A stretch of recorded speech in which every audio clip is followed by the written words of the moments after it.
Ça siffle là? Ça a eu sifflé. Ça a eu sifflé. Bienvenue mesdames et messieurs. Bienvenue amis joueurs. Tu me les auras toutes faites quand même. Bienvenue à vous dans ce X-Rule numéro 19 en l'occurrence. 19 fois que nous allons à la rencontre de jeux un petit peu plus particuliers du Wargame au Warto. Et celui qui est notre référence sur Trick Track, c'est Monsieur Guillaume. Salutations à toi. Oh, oui, c'est ça, je ne sais pas comment dire. Oh, tchala, c'est Tenkatwatsu que tu nous as amené. Hexasim, du vrai Wargame. En français dans le texte, s'il vous plaît. Donc, c'est suffisamment rare pour pouvoir le signaler. En tout cas, celui-là propose de nous emmener du côté du Japon. Exactement. Waouh, du côté du Japon. On est ici dans la nouvelle, comment on dit, le nouveau chapitre, parce qu'il y en a déjà un, mais le 1, il va ressortir. Celui-là, c'est la suite de C'est Kanaka Wajima. Oui, en fait, c'est les guerres shogunales qui nous amènent jusqu'à Sekigahara. Donc D'accord. un nom qui peut-être résonne déjà dans la mémoire de certains, puisque nous avions présenté un jeu chez GMT donc, qui s'appelait Sekigahara. Ouais. Et là, nous avons en fait un jeu au niveau tactique sur le même sujet, donc pendant les guerres shogunales. Les guerres shogunales. Et ce n'en est pas moins vrai qu'il y a non pas une, mais 3 batailles dans cette boîte-là. Exactement. C'est l'une une des nouveauté? Oui, c'est relativement récent. Ce jeu a été publié l'année dernière par Hexasim. D'accord. On peut considérer que c'est une nouveauté au niveau du jeu d'histoire. Ouais. Mais surtout, ce qui est très intéressant par rapport à ce jeu, c'est que c'est un corpus de règles qui va nous servir dans le cadre de plusieurs batailles. Donc D'accord. ici, en effet, comme tu l'as dit, il y a 3 batailles qu'on va vous présenter rapidement. Ouais. Une première bataille avait été publiée il y a quelques années, donc sous forme de Oui. livret. C'était 2009. Voilà, donc Kawanakajima. Et une troisième boîte, on va dire une boîte, Ouais. est en préparation, qui va s'appeler Tenkafubu, qui précédera en fait un peu les batailles De celle-ci. de celle-ci avec le grand Oda Nobunaga. On suit à chaque fois le même corpus de règles. Et ce sont, voilà, exactement, c'est tout l'intérêt de cette série. C'est l'une des forces de ce système de règles, c'est de vous permettre en effet, bien évidemment, de jouer bientôt jusqu'à 7 batailles totalement différentes, avec bien évidemment des adaptations, mais vous avez là une règle qui va vous amener des heures de jeu si vous êtes intéressé par le sujet et si vous êtes intéressé évidemment bien par cette échelle. Mais ça, c'est l'objectif en effet de toute la présentation d'aujourd'hui. Quand tu dis Wargame, est-ce que c'est aussi… Alors, on va le voir, c'est aussi le cas sur le format. Juste avant que l'on rentre dans le sujet, dans le vif du sujet, une petite référence cinématographique. Tu aimes ça, oui, tu aimes bien nous amener par l'ambiance. Oui, alors du coup, là, tu nous as choisi quoi? Alors cette fois-ci… Shogun, mon ami? Non, mais parce qu'en fait, justement, dans le cadre d'une autre émission, j'avais déjà parlé d'un certain nombre en fait, de livres et de certains films. Et là, j'ai décidé, sur cette période-là, de vous présenter ce que moi, je considère comme étant 3 séries incontournables du cinéma japonais. Donc, vas-y, Germain. On balance. La première, Baby Cart. Donc, c'est puisque c'est quand même un peu l'époque des séries. Hein. Cette série-là, Baby Cart, c'est l'histoire en effet d'un sabreur émérite qui a pour particularité d'être en charge d'un enfant. Donc, dans le Japon médiéval, c'est quand même pas simple. Ouais. Et c'est un justicier qui va franchir de nombreux obstacles, qui va traverser toute la péninsule pour justement accomplir de hauts faits et ramener justice sur terre. Baby Cart, c'est une série vraiment excellente, teintée d'humour, donc que je recommande. Un côté historique? Enfin, je veux dire, moi, j'y connais suffisamment peu pour ne pas déceler. En fait, l'histoire, ça va être la période. D'accord. Mais en revanche, c'est une fiction. D'accord. 1500, 1600, c'est ça, grosso modo, les années… Oui, on est dans les années 1500, exactement. D'accord, ok, voilà. Ça marche. La deuxième, justement, Miyamoto Musashi, donc considéré comme l'un des plus grands bretteurs de son époque, qui avait notamment écrit un ouvrage qui s'appelait Le Traité des 5 roues, qui était une espèce d'ouvrage de référence dans le comportement de tout samouraï bien né, et également le sabre et la pierre et le sabre, voilà, qui est en fait une sorte d'œuvre biographique, autobiographique. Et donc vous avez cette série japonaise donc, sur ce grand combattant qui lui a existé pendant cette période, puisqu'il est dit d'avoir remporté à peu près une soixantaine de duels. Alors, il faut savoir que les duels, en plus, à l'époque, ça va assez vite. Hein. C'est 2-3 coups. Il y en a soit un qui est blessé, soit l'autre mort, en l'occurrence, peut-être même tranché en deux. Donc, c'est une escrime très particulière, assez éloignée de celle que l'on connaît en Occident. Mais cette série Musashi, donc assez courte, hein, si je ne dis pas de bêtises, ça doit être 6 films. Là, vous plonge en effet beaucoup plus dans une ambiance historique de cette période. La troisième série, Zatoichi, le fameux sabreur aveugle, voilà, c'est le masseur aveugle. Donc ça, c'est une série qui avait été remise à l'ordre du jour par, évidemment son nom m'échappe maintenant, il y a une dizaine d'années par un des plus grands acteurs japonais qui justement raconte là aussi l'histoire de ce justicier, mais qui a pour particularité lui d'être aveugle et qui évidemment se fie à l'ouïe, notamment pour combattre et à son sens inné du combat. Il a en effet son surnom, c'est le masseur, parce que pour vivre évidemment il prodigue des soins. Et ça c'est une série assez excellente. Alors je crois que nous avons 24 épisodes. Et moi je les estime tous intéressants. Vous pouvez les trouver aussi en japonais sous-titrés. C'est ce que j'allais dire, sous-titrés français. Oui, c'est ce qu'il y a de plus facile déjà pour les récupérer, parce que tous ne sont pas facilement édités en un seul gros coffret. Mais c'est vraiment une série aussi incontournable. Et là, donc, je vous les conseille, ardemment dans tous les cas de découvrir le cinéma aussi japonais à travers ces séries, et qui vont nous plonger, ou vous plonger dans l'ambiance. Voilà. Et donc je retrouve le nom de mon acteur, c'est Kitano, qui est l'un des plus grands acteurs japonais du moment, qui, je crois, il y a une dizaine d'années, a sorti dans un film qui s'appelle Zaitochi, une nouvelle histoire donc, de Zaitochi, qui est un excellent film d'ailleurs, et ce sera la musique de générique de fin.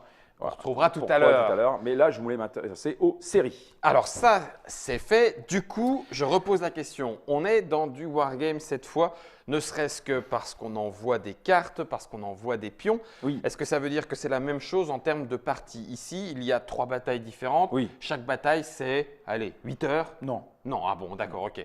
Chaque bataille, c'est une soirée. Oui, c'est ça.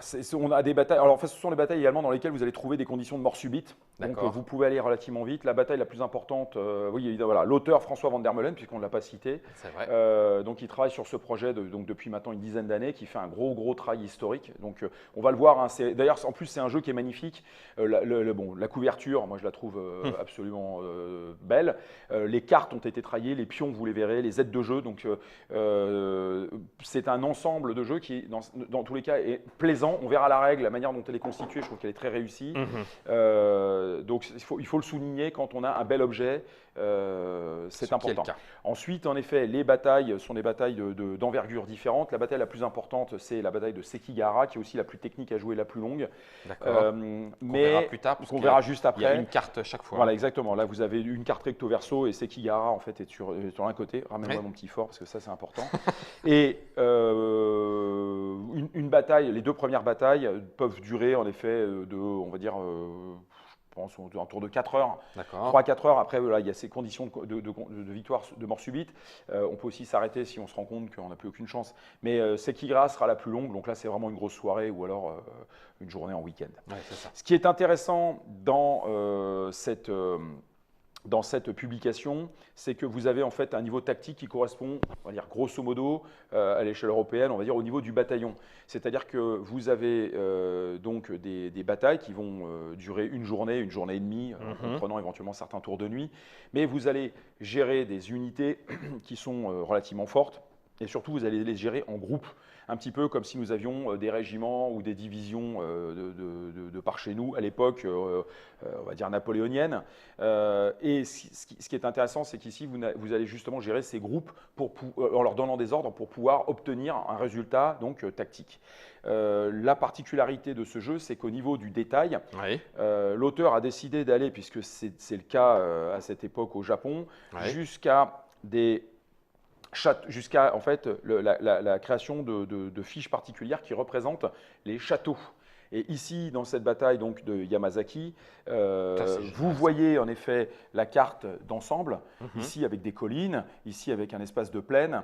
Ce que vous distinguez comme étant des numéros, ce sont les placements initiaux des différents clans, puisque au Japon, on raisonne par clan.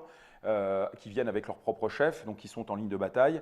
Vous avez en arrière-plan, donc vient par là, un petit peu plus là. Voilà, ici, zone particulière. Voilà, une zone particulière, en fait, qui est un château. Donc, et ce château, il a pour objectif, évidemment, d'être défendu ou d'être pris. Et lorsqu'en fait, les assaillants sont à portée, on passe sur cette carte, qui est une carte, on va dire une micro-carte tactique, qui vous détaille le plan du château, historique d'ailleurs, avec en effet des axes d'attaque, des actes de pénétration, des valeurs de défense des différentes pièces pour pouvoir justement résister. Donc là, vous passez dans une sorte de micro-gestion. Mais ce qui est intéressant, c'est que là, vous êtes vraiment dans cette ambiance, et dans tous les cas, dans une des grandes réussites du jeu, ça vous plonge dans cette ambiance autour en effet de ces châteaux qui étaient, comme à notre époque médiévale d'ailleurs, des vraies pierres angulaires de défense, ou alors aussi des lieux de pouvoir. Donc les prendre, ça voulait dire en fait abattre le clan ennemi.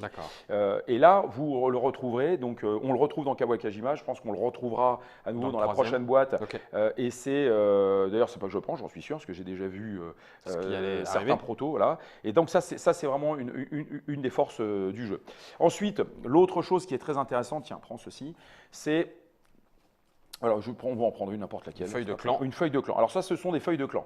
Ces feuilles de clan, c'est le... Voilà, je te laisse revenir. Voilà, stop. C'est bon.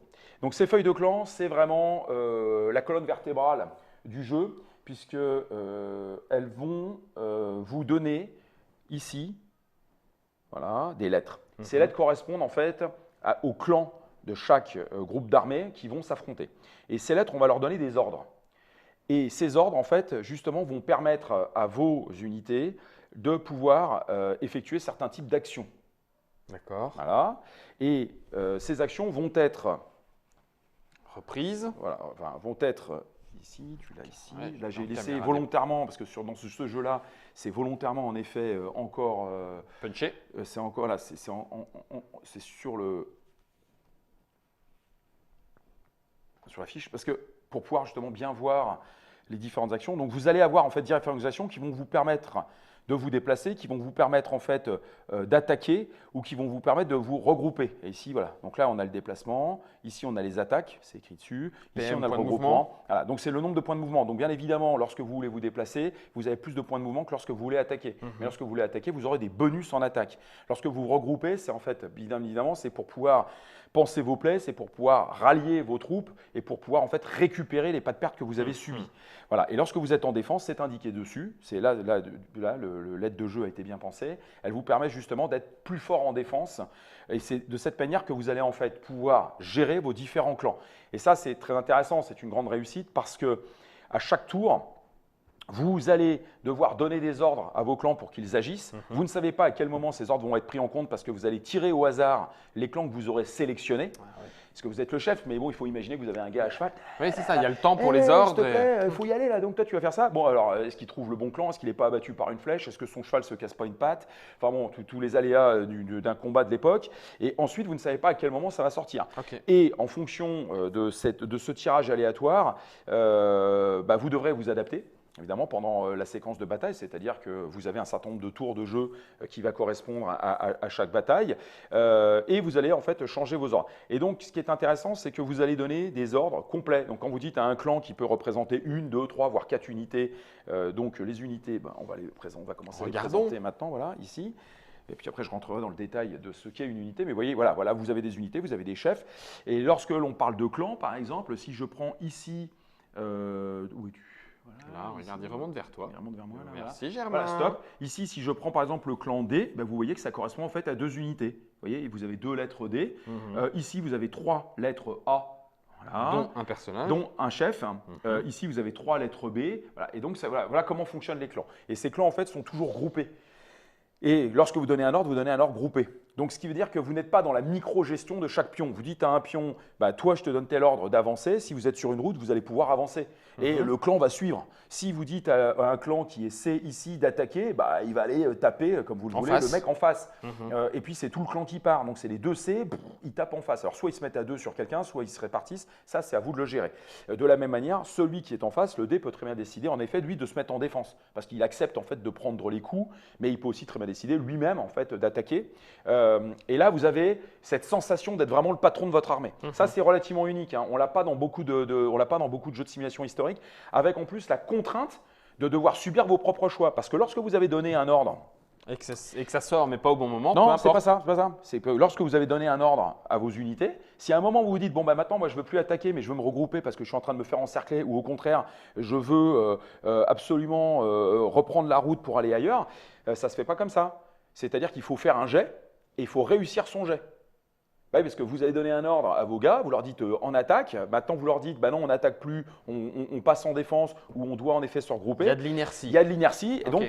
Et donc, ce qui fait que lorsque vous prenez un choix, bah, il y a des conséquences. Et ça aussi, c'est très réaliste, on ne fait pas ce qu'on veut. Non, ça va se passer là-dessus. Et en fait, ça va être une petite table de changement d'ordre qui va s'effectuer. Je l'ai… Attends, je l'ai où ça? Ouais, c'est les changements. Voilà, la table de changement d'ordre, elle est ici. Voilà. D'accord. Et donc, là, voilà, table de changement d'ordre. Et donc là aussi, vous avez cette inertie et vous devez en fait la gérer. Donc, bien évidemment, ça vous renforce en fait dans votre rôle de chef d'armée. Alors après, une autre approche que moi je trouve particulièrement réussie, c'est ce que l'on appelle en fait les stratégies. Alors vous avez deux fiches en fait de stratégies qui sont des stratégies que chaque clan va pouvoir décider de mener secrètement avant le début de la bataille. Et là, vous en avez un certain nombre. Alors, vous avez, si je ne dis pas de bêtises, 10 stratégies. Voilà. Et ces stratégies vont vraiment avoir un impact sur votre manière d'envisager la bataille. Alors, vous avez des stratégies plus ou moins offensives, d'autres défensives, d'autres mixtes. Et en fonction évidemment de la bataille, en fonction de ce que vous allez décider de faire, vous allez essayer de trouver, vous, en tant que chef, ce qui est le plus adapté. Alors ça, c'est aussi relativement unique. Hein. Moi, je trouve ça parfaitement réussi parce que ça correspond en plus très bien à cet esprit des généraux japonais de l'époque qui étaient complètement pétris de réflexions presque intellectuelles, voire philosophiques sur la manière de mener le combat. Ils utilisaient des espions, ils essayaient de tendre des pièges. On est très loin avant Napoléon, on va dire, dans tous les cas, du mode de combat de l'Ancien Régime où, en fait, on se retrouve, on est sur un plan, on se tape dessus. Bon, d'accord. Là, et c'est vrai que ça va changer. Alors, c'est peut-être des modes que l'on trouvait sous l'Antiquité, qu'on a un peu trouvé, on va dire, au Moyen-Âge, mais après, ça s'est un peu perdu. La guerre a eu cette manière de conventionnelle de se retrouver. Mais là, en fait, au Japon, ils sont de toute façon encore complètement dans cet esprit qui consiste à dire que tout est bon pour pouvoir l'emporter. Et c'est un petit peu le reflet de ces stratégies qui sont aussi des stratégies où vous avez clairement la possibilité de vous dégager d'un combat sans donner la possibilité à l'autre de vous poursuivre. Puisque normalement, dans les règles, lorsque vous sortez d'un combat, vous avez une poursuite. Là, non, c'est-à-dire que vous avez une cohésion qui est suffisamment forte pour vous détacher. Vous avez des stratégies qui sont purement, vraiment beaucoup plus agressives, mais qui vont avoir comme contre-coup de faire partir des unités au gré du choix de votre adversaire. Vous êtes tellement agressif que c'est votre adversaire qui dit bah tiens, tu vas me faire partir tel gars. Et le type, il n'a pas le choix, il fonce. Oui, parce qu'il… D'accord. Mais peut-être qu'il va se faire tailler en pièces ensuite. Donc ça, c'est la contrepartie. Donc c'est très bien réussi. C'est à vous de savoir à quel moment déclencher en effet votre plan stratégique. Et là, vous êtes vraiment en fait complètement dans cette ambiance. Alors, ce que je propose maintenant, c'est que l'on passe sur Sekigahara. Sur la carte la carte de Sekigahara. Sachant qu'il y en avait donc une deuxième bataille. Oui, tout à fait. Oui, il y en avait une deuxième. Voilà. Donc là, vous avez le verso de Nagakute qui est en fait une sorte de bataille d'embuscade. Vous avez une armée qui vient en fait par le nord et qui coupe en deux une armée qui assiège justement un château qui est représenté là. voilà, ici. Mais c'est un petit château. Et là, vous avez en fait une bataille d'anéantissement. Vous allez en fait essayer de couper en deux une des deux armées pour l'écraser. Voilà. Donc ça, c'est encore un style complètement différent. Avec en plus plein de flottes partout. Ouais, et puis alors surtout des coupures avec des montagnes. On va le voir sur Sekigahara, mais bon, ça c'est un terrain qui est relativement particulier. Ça marche. Alors, Nagakuté. Voilà. Et nous allons maintenant nous concentrer sur, en effet, bon, là, une des batailles les plus connues, les plus emblématiques de cette période, qui s'appelle Sekigahara, qui a la particularité, et là c'est là où je salue à nouveau le travail de développement qui a été effectué bataille par bataille, puisque la particularité de cette bataille, qui est l'une des plus grosses dans l'histoire médiévale japonaise, c'est d'avoir en fait un clan qui est ici, qui fait face donc à un autre clan qui finalement tente de lui barrer le passage. Mais ce clan, comme vous le voyez, il est réparti jusqu'ici, mais surtout il a des amis qui sont par là, qui sont en bleu. Et vous avez une sorte d'arrière-garde ici qui fait face.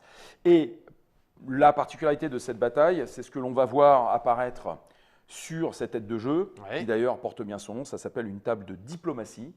C'est que vous avez dans cette bataille un certain nombre de clans qui n'ont pas encore décidé pour qui ils allaient se battre. Ah, d'accord. Le jour de la bataille. Hein. Donc, ils sont pourtant là. Ils sont là, ils sont venus.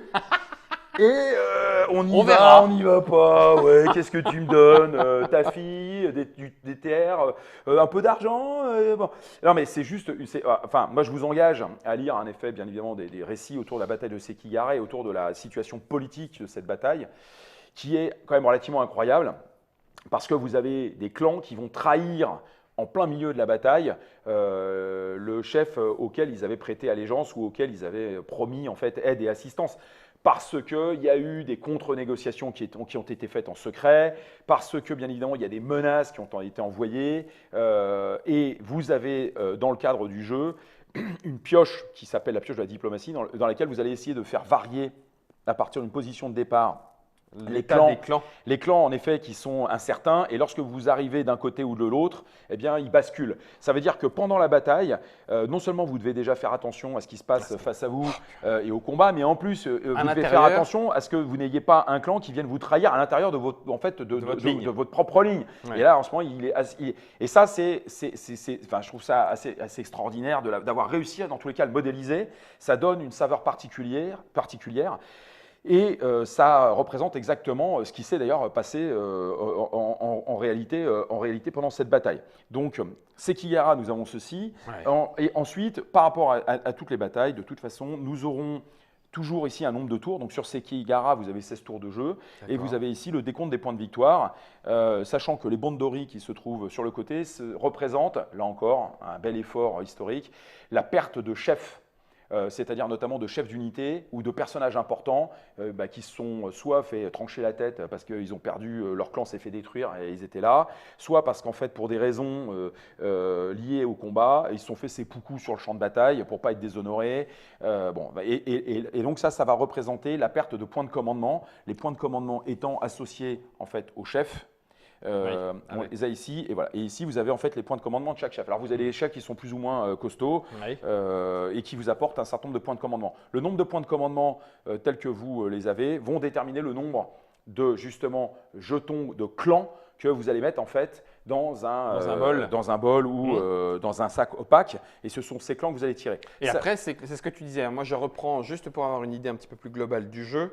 Ça veut dire que je vais avoir préparé une tactique que je vais indiquer sur la fiche ici. Ouais. Les clans que j'ai activés, leur jeton est dans le bol. Ouais. Et c'est ensuite au cours du jeu que ça va être tiré et qu'ils vont faire ce que j'aurais demandé. Exactement. Sachant que vous avez des pions qui sont des pions que l'on va nommer génériques, qui sont en revanche des pions qui sont valables pour tout le monde, qui sont des pions de marche, qui sont des pions d'initiative, qui sont des pions de combat. Il y a deux types, il y a deux combats, c'est-à-dire que les deux clans vont pouvoir combattre. Donc c'est quand même des batailles où ça tape. Hein. D'accord.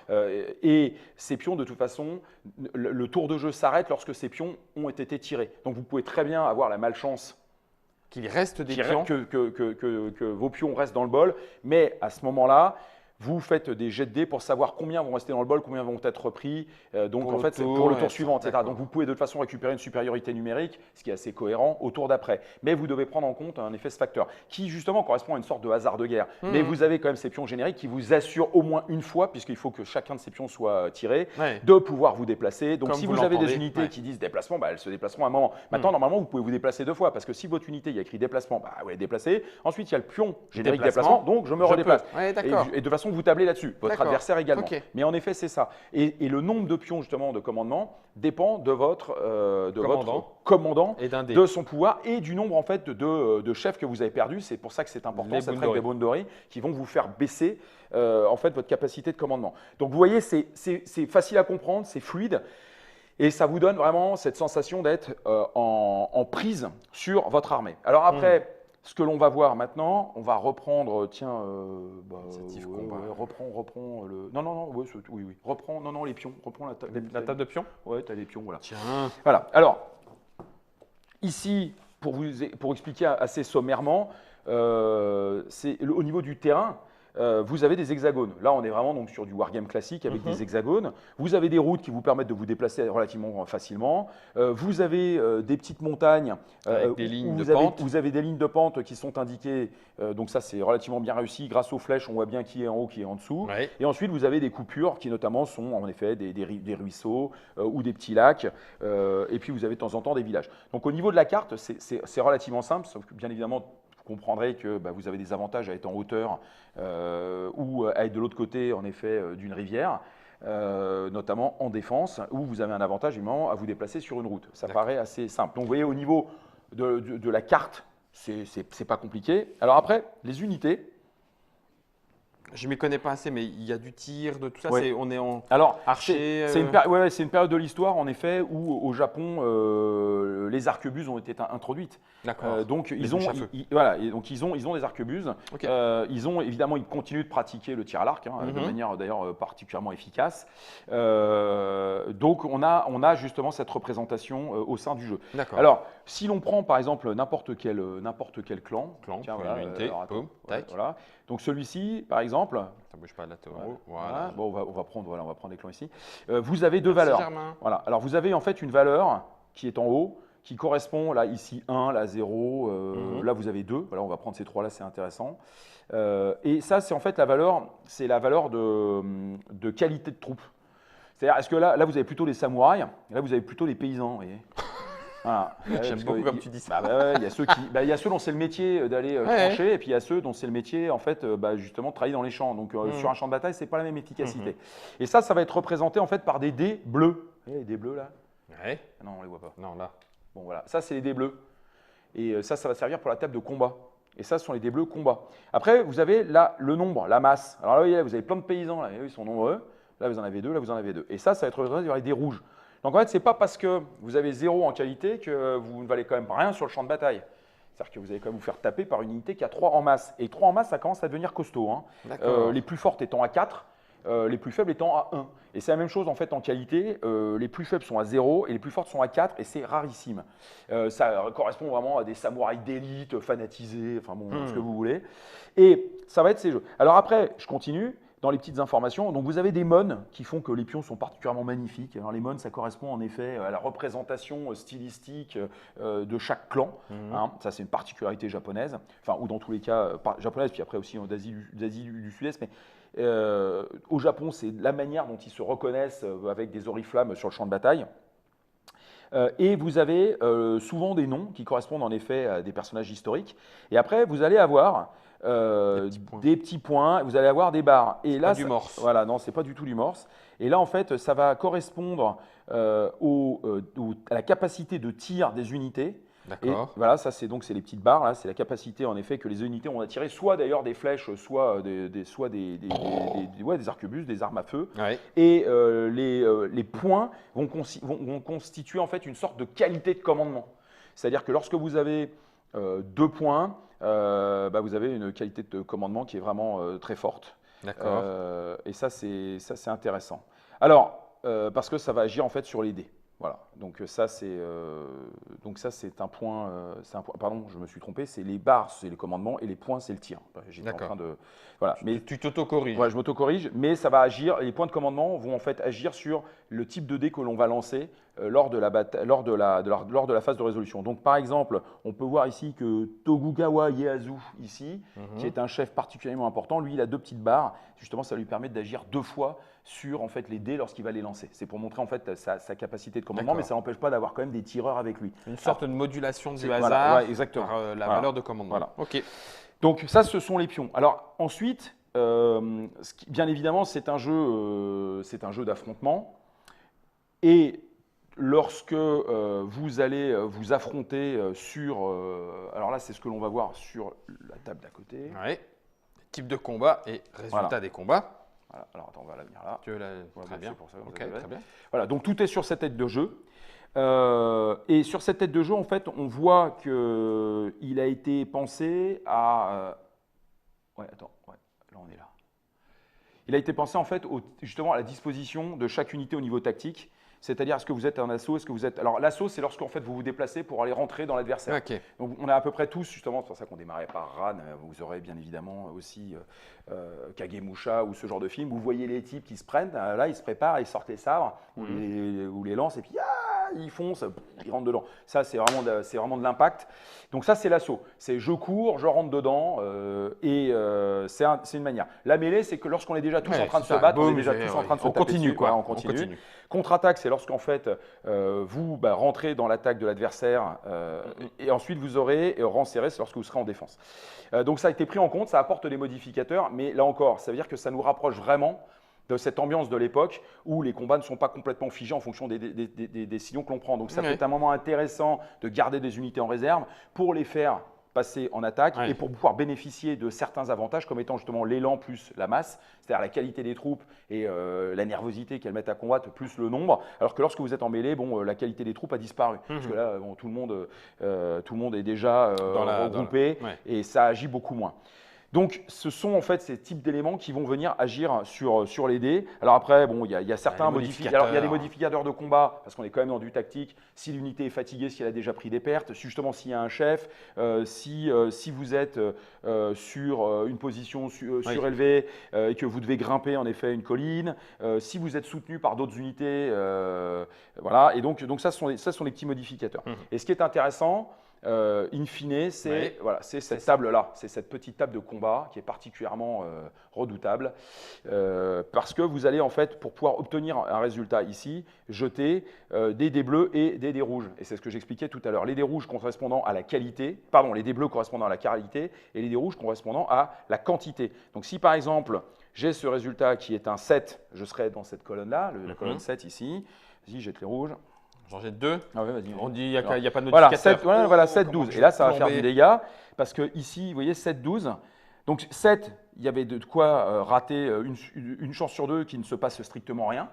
Vous pouviez faire un résultat absolument pas bon parce que vous alliez prendre une perte en tant qu'attaquant parce que c'était attaque. Là, c'était des pertes partagées. Et là, à partir de ce moment-là, c'est du dé. Donc ça veut dire que c'est du défenseur. Et là, en fait, sur du 12, c'est-à-dire qu'en plus, vous devez retraiter, c'est expliqué. C'est-à-dire que vous avez une table qui peut vous amener justement sur des résultats un petit peu extrêmes, mais c'est volontaire. Parce que ça représente aussi cette capacité à un moment qu'un petit groupe d'hommes très motivés était capable d'aller chercher des résultats. Par exemple, si vous aviez fait 4, mais 12 en bleu, vous faites reculer l'adversaire. D'accord ? Même s'il est plus nombreux que vous, ce n'est pas grave. Sauf que le 12, vous êtes peut-être allé le chercher parce que justement, vous aviez des bonus d'attaque, parce que votre chef a décidé de mettre des bonus en qualité, etc. etc. Et c'est là où les chefs interviennent, c'est que les chefs vont être capables de venir dire « je rajoute 1 ou 2 en qualité aux 2 bleus » ou « je fais 1 ou 2 sur les 2 rouges » ou « je partage 1-1 ». Et si votre adversaire a lui-même un chef, il va essayer lui aussi de moduler. D'accord. Donc, vous pouvez, en fonction en effet de votre disposition sur le terrain, aller en effet chercher certains résultats. Et ça permet justement d'avoir des résultats un peu extrêmes qui sont dignes de films. Mais là encore, on est relativement dans cette réalité du combat où où finalement, Sekigahara, c'est 80 000 hommes, hein, donc c'est quand même une grosse bataille. Ouais. Mais sinon, il y a moins de monde, mais souvent, ça se passe à plein de petits points. Plein de petits points. Ouais, c'est-à-dire que vous pouvez très bien l'emporter ici et vous faire enfoncer là, et c'est ce que ça va représenter. C'est après à vous de conserver votre ligne et votre cohésion. Et bien évidemment, ensuite, toujours en parlant de ce qu'on appelle des chromes, ce que l'on appelle tous ces petits détails, les finitions du jeu, ce qui peut se passer, c'est que votre clan part en déroute s'il a subi certaines pertes. Vous justement, votre chef peut être fait prisonnier ou peut justement se suicider. Et là, vraiment, on va ressentir dans le jeu toutes ces petites finitions qui vous amènent en fait à une vraie sensation, un vrai plaisir de jeu, sans que ce soit trop compliqué, parce que là, en effet, comme je reviens sur cette notion fondamentale, vous jouez l'ensemble de votre groupe. Donc, quand vous avez un groupe qui démarre ici et que vous dites, bah, toi, tu vas là, c'est tout le groupe qui vient.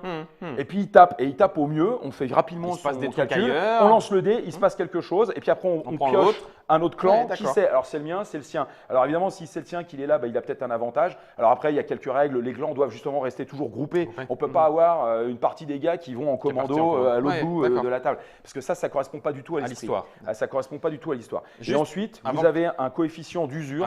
Reprends les autres pions. Voilà. Et vous avez après, on va le placer ici, voilà. Vous avez ensuite un coefficient d'usure des unités qui est pris en compte. Donc voilà, ici, par en fait ces petits pions, ces marqueurs. Là, on est à 1. Ensuite, on va retourner. Voilà. Ici, on passera à 2, voire à 3. Et c'est ce qui va correspondre en fait à l'usure de chaque unité. Et une unité est détruite lorsque en fait, elle a perdu tous ses pas. Donc, c'est-à-dire que ça ne peut pas se faire non plus en deux temps, trois mouvements, à part quelques éléments. À part des coups où vous pouvez perdre 2 cas d'un coup. Donc, vous avez ce phénomène d'usure, d'où l'importance du regroupement. À un moment, il faut être capable de dire, ce clan, je le retire, je vais lui faire récupérer son potentiel de combat en le mettant justement au repos. Il va récupérer les fuyards, ils vont soigner quelques blessés, etc. Et il va récupérer sur un jet de dés, en fait, des forces. Et après, il pourra repartir. Donc, vous avez quand même cette gestion, parce qu'une bataille, ça dure toute la journée.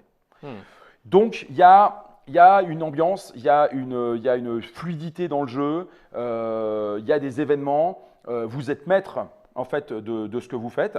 Alors il y a des batailles qui sont plus ou moins faciles, faut pratiquer un petit peu parce que historiquement, en effet, certains ont plus souffert que d'autres. Mais justement, c'est la même chose, vous le savez. Donc à partir de ce moment-là, c'est à vous de réagir.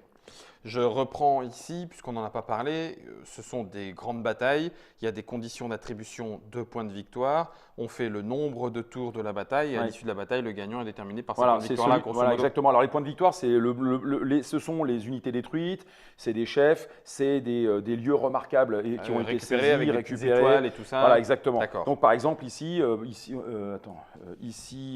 va le voir.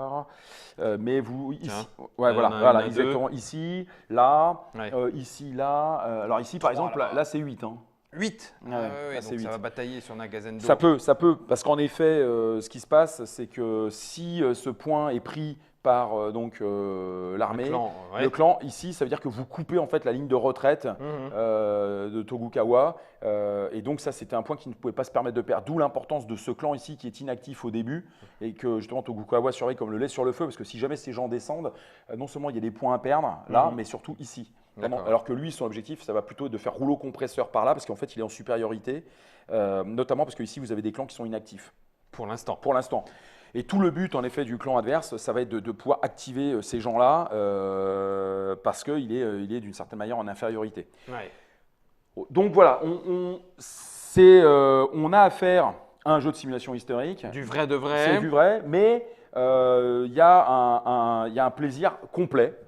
Du plaisir visuel, le matériel, les unités, au plaisir en fait d'être maître de son destin, parce qu'on on sait ce que l'on fait, les tactiques, les chromes dans le jeu, et ensuite c'est pas trop compliqué, parce que voilà, vous donnez vos ordres, on y va, on pioche la table de combat. Bon c'est une petite gymnastique qui est assez rapide. Attaquant, défenseur, pas de perte, PP, c'est ça, pas de perte, c'est ça. Parce que toi t'es habitué, moi pas, donc il a fallu que je me le dise 2 fois dans ma tête. Et dans le cadre de Sekigahara Sparta, qui est la bataille la plus longue. Ouais. Une phase de diplomatie, tout à fait justifiée d'ailleurs par l'histoire. Mais maintenant, vous avez les 2 autres batailles qui sont plus courtes. Et après, comme je le disais, ce qui est intéressant avec ce jeu, c'est que c'est une série. Et le succès en fait de Kawanagashima. Non, c'est surtout le succès de Tenga Toitsu, justement, a décidé l'éditeur et l'auteur à poursuivre le travail pour donc une nouvelle boîte avec 3 autres batailles. Donc c'est un investissement qui de toute façon est tout à fait rentable, mérité, au vu de la qualité du matériel et de la simulation. C'est chez Hexasim, ça existe en français. J'en profite pour vous dire. Et la règle, bien évidemment, est en français. Donc ça, tout à fait, tout est disponible en français et c'est jouable en solo, dis donc. En partie. Tu vois, jouabilité en solitaire, c'est du 8 sur 9, dis donc. Et là, c'est du 7 sur 9. Alors, oui, ça c'est parce que vous pouvez justement alterner les camps. D'accord. Maintenant, ce n'est pas un jeu. C'est pas fait pour être joué comme ça. C'est pas un jeu, c'est pas un jeu en solitaire. D'accord. Toi, tu l'assumes, tu l'affirmes. Oui, non, mais parce qu'on peut découvrir le jeu tout à fait. On peut tout à fait jouer les clans, c'est assez facile. Parce qu'il n'y a pas de. Mis à part pour la stratégie, bon, ce serait peut-être un peu compliqué, mais pour le reste, tout est ouvert. D'accord. Donc on peut tout à fait découvrir le jeu en solitaire. D'accord. Mais c'est mieux de le jouer avec quelqu'un. Oui. On regarde, on voit ce que l'autre met ici ou c'est face cachée les ordres que tu mets sur A, B, C? Non, on le voit. On le voit. On le oui, voit. donc oui, c'est pour ça. Tu peux vraiment le jouer en solitaire. On le voit. Ok. Tu sais d'ailleurs pas quand est-ce que ça va sortir, par contre. Non. Tu vois dans quelle position ils se mettent, en défense, en marche, etc. Alors après, la question, enfin, c'est une bonne remarque, mais ce qu'il faut comprendre, c'est que quel intérêt que ce soit caché? Alors la réponse est presque évidente. C'est que de toute façon, vous voyez sur le plan de jeu les dispositions des unités. Donc si vous voyez une unité qui est sur une route, vous savez qu'elle est de façon en déplacement. Oui. Ou qu'elle veut t'empêcher de la prendre, cette route. Non, mais elle est en déplacement, vous voyez bien qu'elle se déplace, donc vous savez que son ordre, c'est déplacement. D'accord. Si elle est de toute façon ici, vous savez qu'elle va être soit en défense, soit en attaque. Donc ça veut dire qu'en cacher les ordres, c'est rajouter en fait un peu, pourquoi pas, pour pas grand-chose. Mais pour pas grand-chose. D'accord. Parce que de toute façon, rien qu'à l'étude de la carte, vous saurez ce que votre adversaire fait ou ce que les clans font. Ouais. Donc c'est plutôt à vous de décider de ce que vous allez en faire. Et de toute façon, c'est lorsque vous tirez votre jeton que vous décidez de faire quelque chose avec votre clan. Donc de toute façon, l'adversaire va bien s'en rendre compte. Au moment où vous dites regroupement, je retire mes unités, regroupement. Attaque, il me réattaque, c'est reparti pour un tour. D'accord. Voilà. Ça marche. Tenka Toitsu, un jeu de François van der Meulen, illustré par lui-même et Michael Monfront, à partir de 1 ou 2, donc, mais c'est quand même mieux à 2.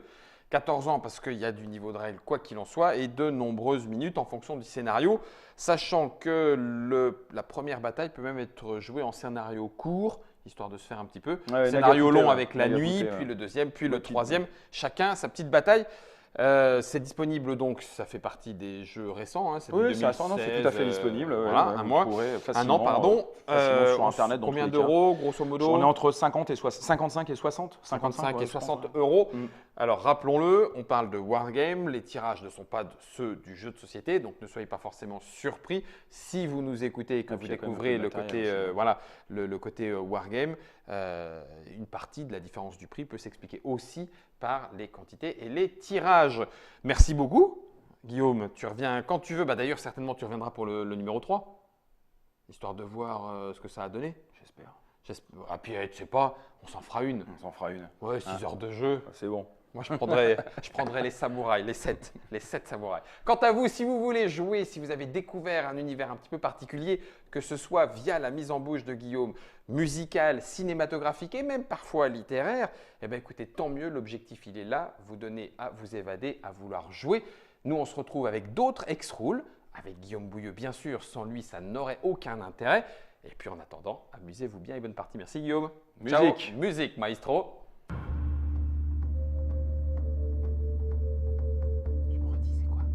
Saitochi! Saitochi, bien sûr. Un film envoûtant. Ça bastonne quand même. Ça bastonne. On est au moins 100 morts.